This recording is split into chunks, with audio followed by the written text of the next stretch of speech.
Hey guys, welcome back to part two of why hell isn't really real.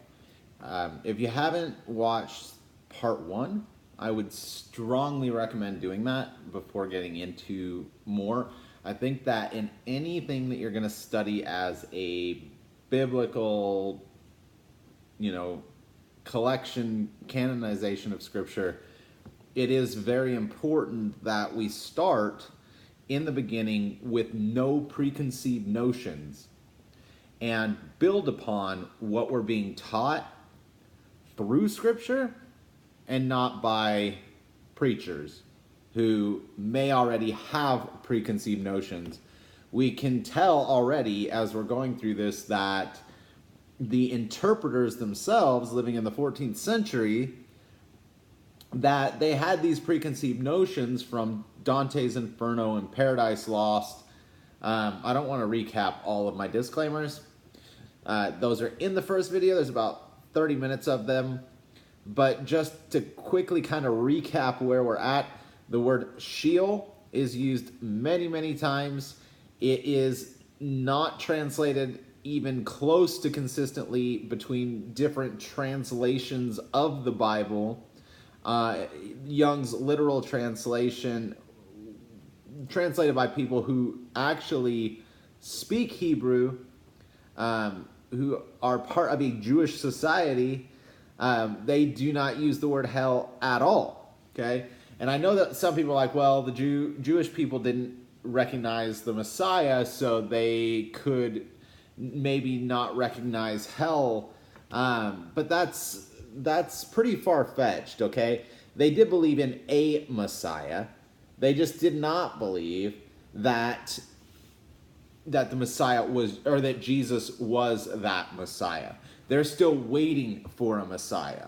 Okay, they agree that certain prophecies speak about the Messiah, but they do not feel, for many good reasons in terms of how those are argued, they do not accept Jesus as the Messiah based on interpretations of those prophecies and the law.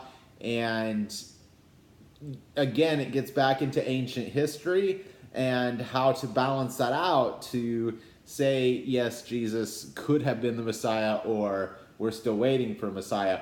But the absence of a word for hell in the Hebrew language, the absence of a belief in hell, and the absence of any clear teaching on what hell is throughout Scripture. Okay, we have this concept of hell coming from a word that still means what Sheol meant literally, when it's the word hell, which again is helmet, it's covering, mystery, dirt, tomb, grave, pit, earth. Okay? In reverse engineering the word today, we can say it refers to Hades, the Greek concept, or some variation of Hades, because we know that Hades means Hades, which is a Greek concept of an underworld controlled by this god, who is at, anyway, I don't want to go way into Greek philosophy or Greek mythology, but we cannot buy into a Greek concept and call it Christian. Okay? And we definitely can't call it Jewish, because it's not Jewish. And the Jewish people, Israel, has not taught this. Now, I understand there's some different denominations, and there's some mystic groups out there of Jewish people that get into things like Kabbalah and some other things that are a little bit far removed from classic Orthodox Judaism, where certain hell-like concepts that are closer to purgatory and how they're interpreted and defined do exist, but it's not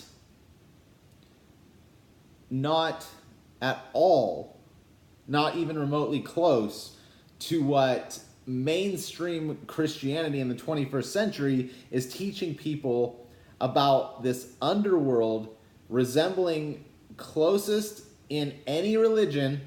It's the closest to a Greek teaching about a god named Hades, and it is not found in Scripture. It can be found with the preconceived notion when we see words like fire, when we see words like wrath, when we see depths, like there's certain words we can start connecting there. Now, just to go conceptual before I return to the scriptures that we left off on, okay, the law, so God gave us 10 commandments. That is what God's law is, okay? 10 commandments written by his finger physically on a mountain set on fire that Moses spent 40 days and was sustained, not eating and drinking, came down, broke the tablets, went back up, God did it again, right? So that is God's law. What happened is Moses came out of God's presence interpreting a very divine experience through flesh and blood, and in behalf of God, because God told Moses, you will be a God to these people, or I'll make you a God to these people. Moses, as a God to the people, took those 10 commandments, God's law, and added fence laws to that to try to rein people into those 10 commandments through everyday experiences in the ancient world. So a lot of that we would disagree with today. A lot of it is cultural. Some of it definitely can still apply in principle, but we have to observe it through the spirit of the law and not the letter of the law. Okay? But this is why Moses is called by Jesus in Matthew the accuser of the brethren. We would normally attribute that to Hades, right? Or Satan or some devil, right? Some antichrist spirit, as we would tend to define it within all of our preconceived kinds of teachings. So God's perfect judgment, right, is... Oh, and again, going back to the law, okay? Every consequence was laid out in the law for breaking the law, and not one single consequence had anything to do with afterlife. You see, nobody was ever promised anything in afterlife within the law or the beginnings of Scripture, because the tree of life was in the earth, right? Hell was never taught. Adam and Eve were not threatened with it, even though the plan of salvation was laid out, right? They weren't warned about it. They weren't told they would be saved from it, because it didn't exist for them, okay? If it was created later, again, we can play devil's advocate. We can play both sides and try to find it, but you won't find it. Okay, so God's perfect justice, though, is the idea of an eye for an eye and a tooth for a tooth. Okay? So what that means is, if I take my brother's eye, okay, if we're going to go literally to the letter of the law, right? So if I take this person's eye, then I'm going to lose an eye. Now, if I lose 2 eyes for that one eye I took, then we have a situation of overcorrection. Because what does that do, right? You just took an eye that I never took, so now I get to take your other eye, right? Because you have overcorrected injustice. Because justice should match the crime. A sentence should match the crime and not exceed it. So you're not going to take all of somebody's teeth for one tooth, right? Now, in today's culture, without putting the whole religion around karma, as it's used in like pop culture references, as we talk about it typically without, again, getting into any kind of afterlife or reincarnation or, anything outside of like this world and this life, just bringing this word here, an eye for an eye and a tooth for a tooth, karma, they're the same. Okay? These are different words representing the same principle. So what happens in the earth is you reap what you sow, right? Now, there are times that the rain can fall on the just and the unjust, right? The Tower of Siloam fell on all these people. They weren't all deserving of that punishment, right? Some were there by chance and luck are also things that Jesus talks about, which is a whole nother very interesting topic. But again, coming back to this idea of hell, when we're talking about karma, right? Karma can really feel like hell on earth. But what it's doing is it's acting as a refining fire, right? So a righteous fire is not a tormenting fire, okay?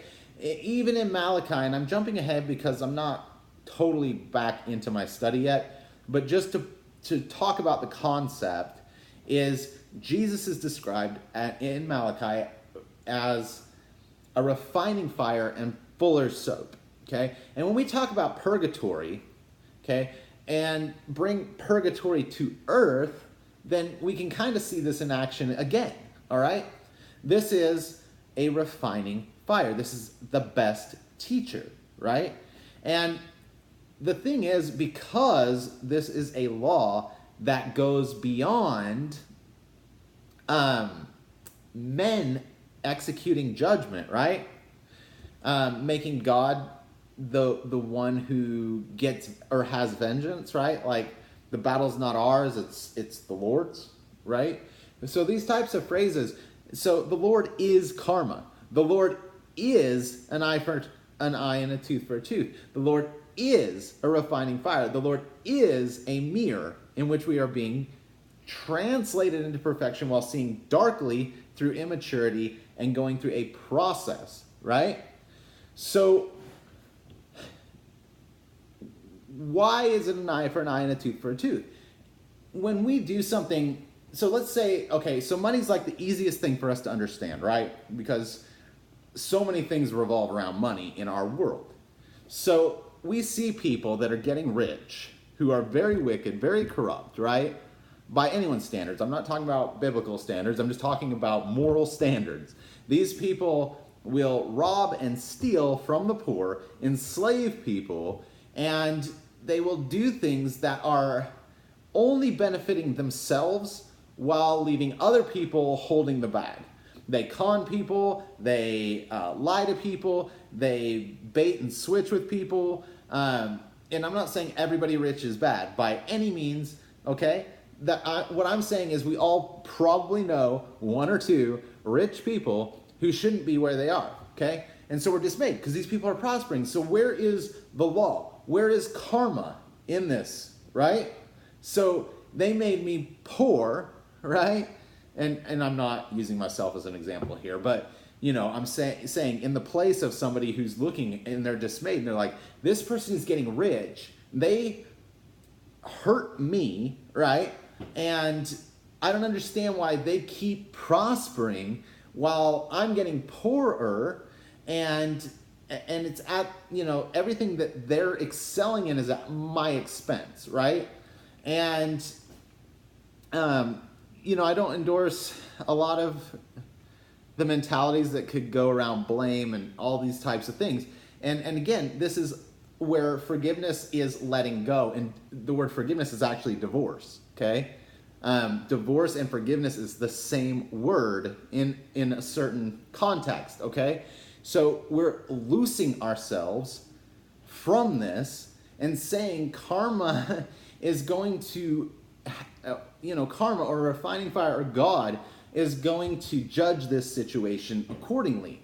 But as long as I am holding on to that judgment, as long as I am waiting for that judgment, as long as I'm ready to rejoice in that judgment, then I am bringing those coals of fire back on myself, okay? I'm bringing a refining fire back on myself. I am bringing judgment back on myself. I'm putting myself back in prison because of unforgiveness. Okay? And there's layers to this, and this has different applications in different situations, because there's still such a thing as justice, right? There's still such a thing as warfare. But in everything we do, we need to be conscious of how will this come back on me, okay? If I go and I do this thing to hurt this person, right? That is doing evil, right? So even as a police officer or a soldier or whatever, right? Although police officer probably fits better. So I go and this person is clearly a bad person and they are creating victims, and if I do not pull the trigger, there's another victim. So now I'm in a dilemma where if I act, am I bringing karma back on myself?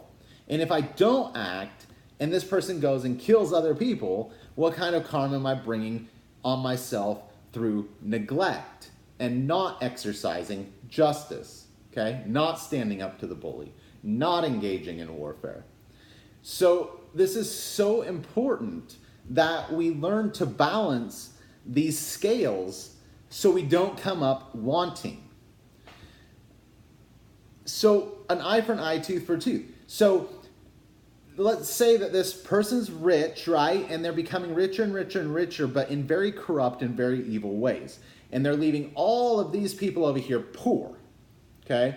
So these people are poor, these people are rich, these people are righteous, these people are evil. And we say, how can that be? Because this person looks like they're having the time of their lives. But what happens when this thing actually comes into balance, okay?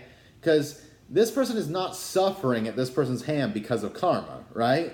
But this person is going to reap karma because of what they're doing to this person. So what happens is this person, even though they have all the money in the world, right? Seemingly, they have a poverty of spirit. They're insecure, they're tormented. They have to have a false, mask smile every time they go out. But inside they're tormented, they're breaking down. And how many do we know who suffer from anxiety? They're on all these medications and eventually take their own lives, even though they're massively wealthy, right? And again, that's not to say we judge everyone dealing with suicidal thoughts and these types of things, but to say that this principle does work, okay? It's not to say that every time you see somebody struggling in a poverty of spirit, it's because of karma. Because this person's suffering already, that wasn't their karma, right? But how they respond can bring karma on them, okay? So this person over here could be the richest in love and joy and peace without money attached to it, okay?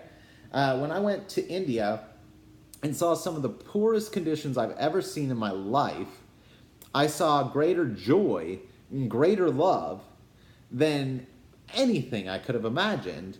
That has honestly wrecked and transformed me and continues to transform me like a refining fire, because we went to be these missionaries or whatever, and we walk into a leper colony and all this love pours through us onto these people, but we see these people looking back at us, and that's Jesus, right? That's the Jesus we've been conditioned to really look for.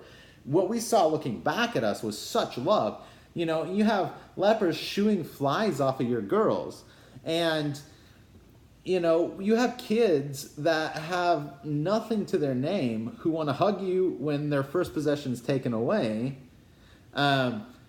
or stolen, and then you have kids that on their birthday want to give you a present, and they're giving you lint and buttons and paper clips, whatever it is that they could possibly have, because their possessions are so minimal, and yet they're laughing, they're screaming, they're climbing up on your shoulders and giving you raspberry kisses and just laughing and goofing off and just so free in that way, okay? So money doesn't dictate whether or not you're rich in love or whether or not you're rich in spirit, okay? Now, I get that Paul said, I would have it so that, you would prosper in the natural the same way that you're prospering in the supernatural. So where your spirit is prospering, it's still good to have that earthly prosperity, but these two must be joined together. Not endorsing Heidi Baker per se, but this statement was so powerful when she said, yes, God can give you that Mercedes or that Rolls Royce, and I'm not quoting her perfectly, but she said, and that's fine, God can give you those things. But what really determines your blessing is your response when you pick up an orphan in that luxury vehicle and that orphan pukes all over the seat, and your response, whether it be love or whether it be anger and wrath or, oh my God, you just destroyed this thing that God gave me. Do you love the thing more than the person? Okay? So these all come back to karma. These all come back to being judged. Now, this is where something awesome comes into the picture that always existed but was magnified through Christ. Okay? And that is the concept of grace. So what grace is it's not a freebie per se, and it's not, although the words are kind of right, it's not the spirit of better than I deserve, okay? That canned response when you ask certain people that believe in these grace teachings, like, how you doing today? Better than I deserve. How's that omelet? Better than I deserve. Did you get paid today? Yeah, better than I deserve. Like, because of this unmerited favor concept behind grace that has gotten spun so wildly over here because we don't really understand the law of an eye for an eye and a tooth for a tooth and refining fires to begin with. Okay? It doesn't matter if you've repented. It doesn't matter if you know God. It doesn't matter if it doesn't matter what you believe. Okay? The refining fire, karma, is doing its work, regardless of what you believe. It's not about a book. It's about what's true before you ever even open the book. The book just gives context to what is already true, to what is already happening in the earth, what we can already observe. So, eye for an eye, tooth for a tooth, not overcorrecting, not undercorrecting, but if you learn your lesson, okay, through the refining fire, then there's a point where you're repenting before you've suffered the consequences, okay? And karma, or God, or this refining fire, or Jesus, or whatever you want to call it, is patient and long-suffering, okay? And even that is a measure of grace where, you have time to really absorb certain things and say, you know what? I did this to that person, and even though I'm not going through the exact same thing, I'm going through the exact same feelings or the same effects of what I caused this other person through maybe a completely different action, but the consequences and the fruit that came out of that is what I'm reaping today. But if I get it, and I say, that was unintentional, or I never knew that could be so detrimental, but all of a sudden I'm realizing it, okay? If I realize it to the depths of the reality of the situation and truly change who I am, or enter into a process of trying to change, then grace can enter the picture and stop that karma train from hitting you or get you off the tracks, right? Just to throw a metaphor out there. But grace is the answer to you got it, okay? Now, there's times I've realized I hurt somebody and I'm like, I get it. And then I still experience the karma, okay? I'm like, why am I experiencing the karma? Until karma teaches me what I still didn't see, because even though I hurt the person, even though I realized I hurt the person, this is how much I understood about how much I hurt the person. And then when karma comes in and I'm the person feeling this or feeling the effects of this, all of a sudden I realize this was the tip of the iceberg, okay? What I repented for was not at all how deep I wounded someone, okay? It might be more like this by the time that karma is done with its work, or the law, or a refining fire, okay? If we need to go a Christian direction with this, I can just start calling it a refining fire, or Jesus, okay? But I think for the sake of atheists or, agnostics, anybody on any end of the spectrum, Muslim to Christian to all the brands of Muslim and Christian to Judaism to all this stuff, right? We want this to make sense to everyone. That a refining fire is not a tormenting fire. Origen was the first church father that's recognized in church history among scholars. And although there were a couple of weird things that Origen did, he still represents the earliest beliefs of the original church, okay? And I think it's interesting that his name is Origen, because he is literally the origins of what the belief systems were like on a wide scale following the end of the Perusia, or Parousia, however you want to pronounce that, at the end of the Jewish-Roman War, at the end of, Revelation being closed out, all the books of the Bible that we have canonized were finished and written, all the apostles were gone, and Origen steps out and becomes the first new believer outside of what we have canonized in Scripture, and he is talking about how everyone is mocking this guy who just started this new teaching that isn't catching on, but he references that everybody's calling this guy a fool because he's teaching this guy, Marcius.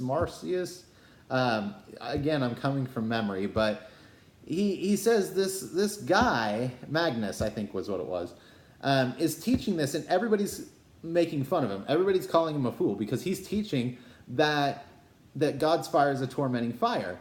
And so Origen says this is ridiculous because if that fire were to fall literally, or if it was to be a literal fire, then it causes all of these prophecies, all these scriptures, all of this stuff to no longer make sense. And he lays that all out, and I wish I had the quote in front of me, but I didn't actually intend to go into that on this video. Again, I've got about 30 minutes of trying to give you concepts before going into the actual scripture. So, going into scripture, before I get too sidetracked, even though we're on track, these are concepts, but again, I want to go back to the actual study.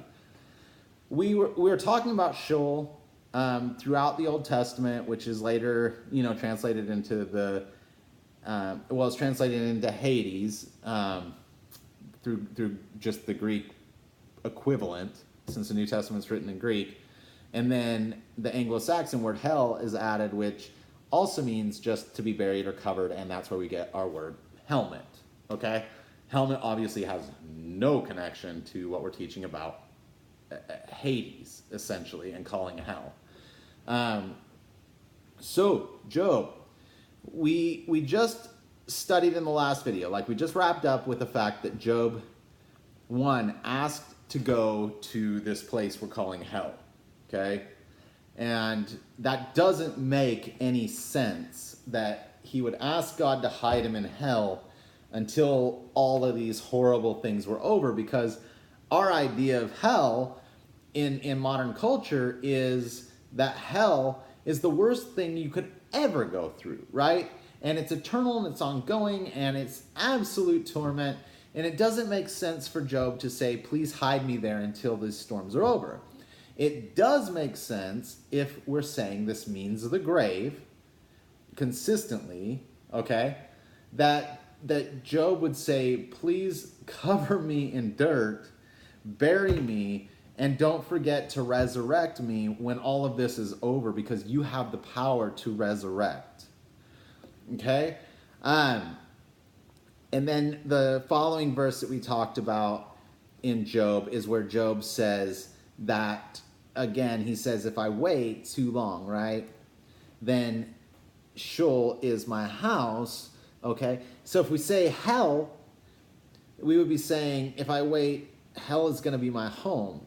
Which, again, we can play devil's advocate and really get reaching and really read between the lines and really add subtext to try to develop this idea that this is talking about hell, that Job is so tormented, and that maybe he's believing his friends that he's a sinner. Maybe he's believing that he should suffer. Maybe he's believing this judgment should carry on into afterlife. But again, it doesn't really make sense in the context. It's coming from a preconceived notion because we're in Job and we still have no clear teaching anywhere about what hell is. Deuteronomy was the closest we could get, and it was all about things happening in the earth, okay? And it mentioned arrows, it mentioned snakes, it mentioned babies, it mentioned famine, it mentioned warfare. It was clearly about something happening in the earth, okay? But playing devil's advocate is the closest we could get to kind of putting together a teaching. And if you missed that, it's in part 1. Okay? So again, and then I think where my battery died in the first video was right after we were talking about the fact that he says, I made my bed in darkness, which again, being buried makes sense. And I have said to corruption, okay? Because eventually we're going to put on incorruptible flesh, right? But corruptible flesh means it can be destroyed. All right? And regenerative flesh is not incorruptible flesh. It kind of is, but it's still being corrupted and then regenerated, okay? That's like resurrection in the classic sense of the word resurrection. So even that, but again, corruption, the word corruption is, can it be destroyed? Okay? So I've said to corruption, you are my father. Okay? So basically he's just said, I've been given over to death. To the worm, you're my mother. Okay? So this is the first time we have the word worm really associated with this concept of hell, right? Thou art my mother and my sister. And whereas my hope, as for my hope, who shall see it? They shall go down to the bars of Sheol when our rest together is in the dust. Dust, okay? We are talking about the grave. And when we talk about worms, people will pull from this passage and a couple in Psalms to say that this is God talking about, or that if we're going to start talking about hell, then we now have worms in hell. And so we start to kind of construct this idea that in this place of eternal fire and torment, or eternal darkness, or outer darkness, or annihilation, or purgatory, that worms will exist there somehow, and that they will eat your flesh, okay? Which doesn't really make sense. Like, why worms? Why in the judgment? But if you put someone in a grave, worms will eat their flesh. Okay? And it is so much more clear when we're talking about the grave why worms are there. Okay? Worms will always exist in a grave. So,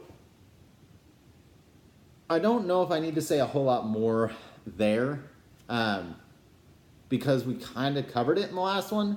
So I'm just going to move to example 16, and we're getting closer to getting into Psalms, okay? So in Job 21:13, they spend their days in wealth, and in a moment they go down to Sheol, or hell.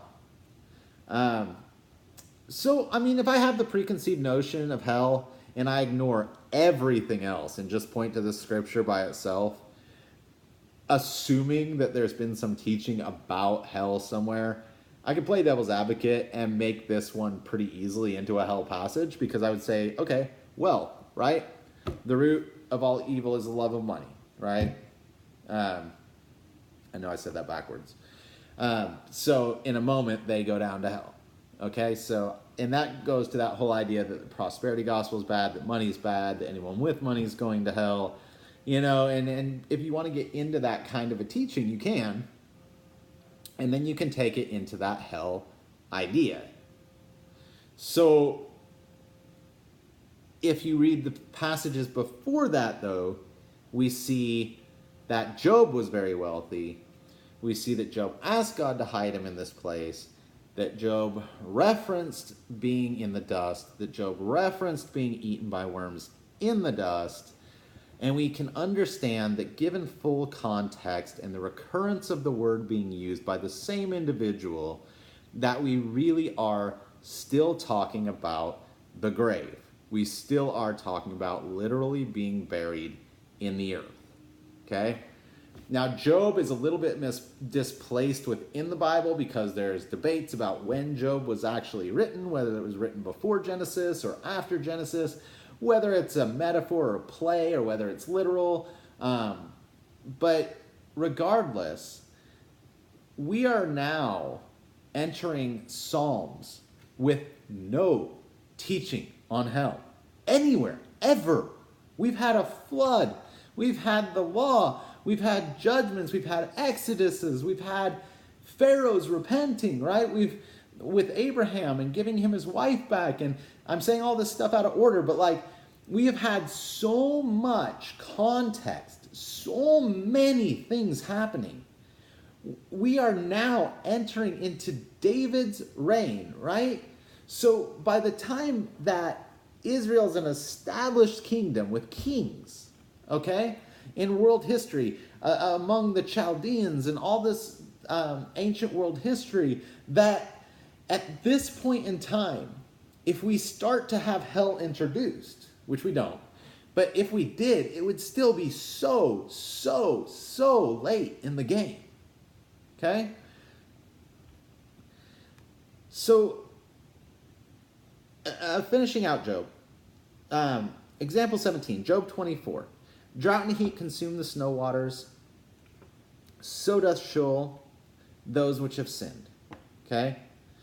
So we have kind of a reference to heat, but we also have a reference to drought, okay, which goes along with heat. And it consumes snow water, so it consumes the refreshing waters. And we have a lot of references to wanting water, right?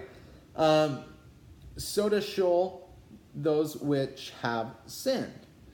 So, again, I could, in just taking this passage by itself, almost play devil's advocate and make this into a hell passage from a preconceived idea. But then the next verse, the womb shall forget him, the worm shall feed sweetly on him. He shall be no more remembered, and wickedness shall be broken as a tree. So breaking anything as a tree is not anything we're taught about hell or Hades. But the worm, again, is feeding on him. Okay? We know from the previous examples that we're still talking about the grave. And you're free to disagree with me. Again, this is for discussion, but we need to approach this with critical thinking and not bounce around ping-ponging through Scripture, starting in Revelation or starting in Matthew or starting in Luke.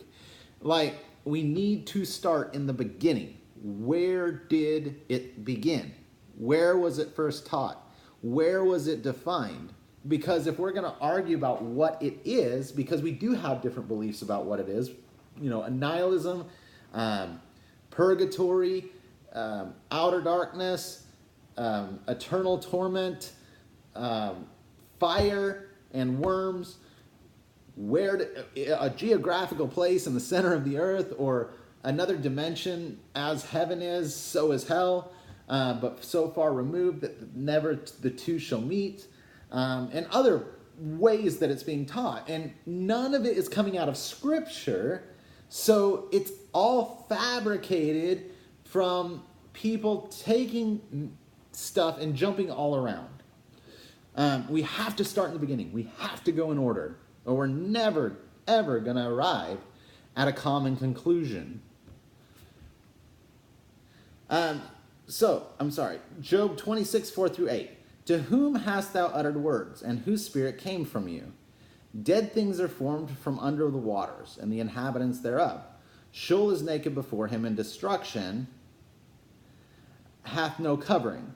He stretcheth out the north over the empty place, and hangeth the earth upon nothing. He bindeth up the waters in his thick clouds, and the cloud is not rent under them.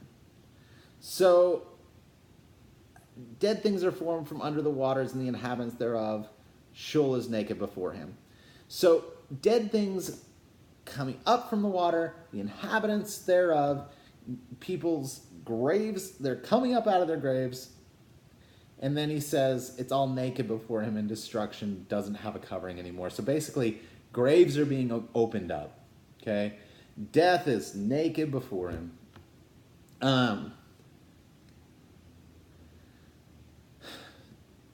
So, and I don't want to go too deep on that passage.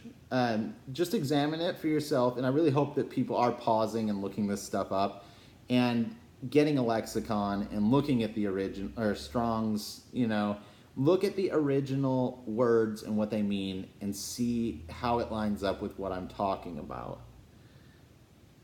Okay? So example 19 is our first one in Psalms. I don't know how much more time I have here. I might have to cut this short pretty quickly, just because I have a meeting coming up here pretty quick. So Psalm 6:5. For in death there is no remembrance of thee, and Sheol, who shall give you thanks? So you can't give God thanks in Sheol. Kind of works with our preconceived idea of hell. Again, does not teach hell, but it also correlates perfectly to the grave. Okay? Example 20. I'm going kind of quickly here. Psalm 9:13-20. Have mercy upon me, O Lord. Consider my trouble which I suffer of them that hate me. Thou that lifteth me up from the gates of death, that I may show forth all thy praise in the gates of the daughter of Zion. I will rejoice in thy salvation. The heathen are sunk down in the pit that they made. In the net which they hid, their own foot is taken. The Lord is known by the judgment which he executeth. The wicked is snared in the work of his own hands. The wicked shall be turned into Sheol, and all the nations that forget God. For the needy shall not always be forgotten. The expectation of the poor shall not perish forever. Arise, O Lord, let no man prevail. Let the heathen be judged in thy sight. Put them in fear, O Lord, that the nations may know themselves to be but men. So again, this is about enemies dying in the traps that they've laid out for others. Nothing about fire, nothing about worms, nothing about wrath, torment, none of it, okay? No reference to afterlife. We still really haven't had any references to afterlife. And that's interesting. It's a very interesting note that takes us in whole different directions on how we interpret other things, okay? So example 21, Psalm 16:10. For thou wilt not leave my soul in Sheol, neither wilt thou suffer thine Holy One to see corruption. So we're coming back to this word corruption, okay? Now, this is a resurrection passage, okay? Resurrection is the hardest thing to find in the Old Testament, and if you believe in hell and you interpret these passages to hell, then you're never really going to get resurrection because you think these passages are about hell instead of the grave, in which case resurrection doesn't exist in the Old Testament. But it does when we realize that we're talking about the grave. So, you will not leave my soul in the grave. You will not suffer thine Holy One to see corruption. Again, incorruptible flesh, corruptible flesh. Corruptible flesh is corrupted where? In the grave. How? Worms. Okay? Maggots, worms. Corruption. You will not leave me there. and you won't suffer your Holy One. This is a prophecy of the Messiah and his resurrection. You will not suffer thine Holy One to see that corruption. You will not suffer your Holy One to be eaten by worms. You will not suffer him to be forgotten. You will not leave him in the grave. Okay? Now, if we said hell there, then we would be saying that the Messiah will go to hell, which I know we have teachings on this, and that in hell he will not be affected by hell's torment.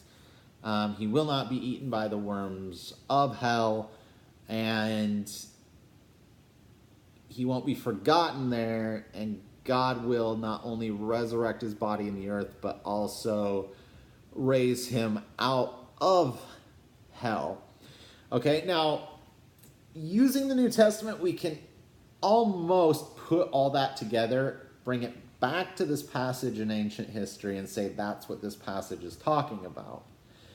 Again, that would be moving backwards and not forward in a teaching, and introducing a future concept to an ancient world, okay? If that were the future concept, which it's not. And we're going to get into the New Testament later, which is where things get more interesting, because right now it's very, very repetitive, okay? We're just talking about Sheol again and again, and we're like, it's the grave, it's the grave, it's the grave, it's the grave, okay? And I'm going to do that because we have to. I mean, you cannot neglect certain passages, or you're just going to think they got left out.